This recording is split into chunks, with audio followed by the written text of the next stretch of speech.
होइन अब किनेसम्म तपाईँकै हातमा हो म यहाँ आइरहन्छु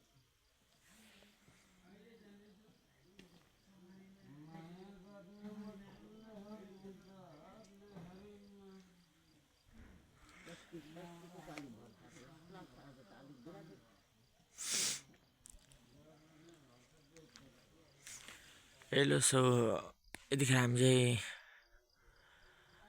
बरपिपल मार्गमा छौँ धरानपास देउरालीमा। अनि उहाँ त जाँदै हुनुहुन्छ, क्यामेराको फोकस अलिक कम भइसक्यो, मैले अगाडि नै जुमिङ गरेको थियो।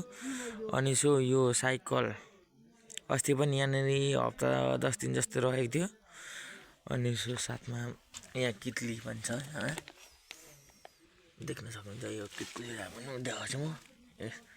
यो अस्ति कित्ली यो नयाँ थियो, अहिले चाहिँ कुच्चाएर यस्तो बनाएको पनि छ।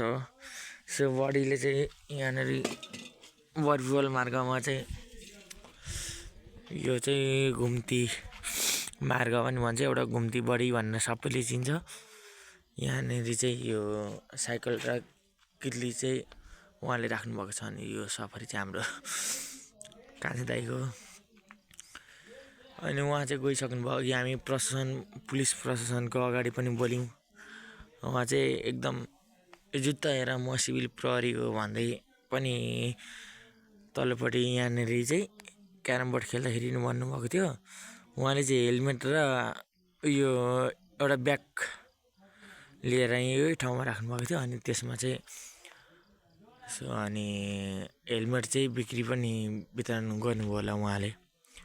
अनि त्यसमा चाहिँ अहिले चाहिँ यो साइकल यत्तिकै तपाईँको हो भनेर मैले सोधीखोजी गर्दाखेरि चाहिँ यो कित्ली र यो साइकल चाहिँ यहाँ छोड्नु भएको छ। उहाँको हो होइन, अब फेरि पनि नेक्स्ट टाइम भेट्यो भनेदेखि धरानपासबाट। म चाहिँ सुभाष विश्वकर्मा हो। मेरो युट्युब च्यानल हजुरलाई थाहा छ, लाइक कमेन्ट र सेयर सब्सक्राइब गर्न नभुल्नु होला। हामी चाहिँ अहिले ठ्याक्कै बरपिपल बरपिपल चोक भन्थ्यो, अहिले चाहिँ तल्लोपट्टि छ बरपिपल।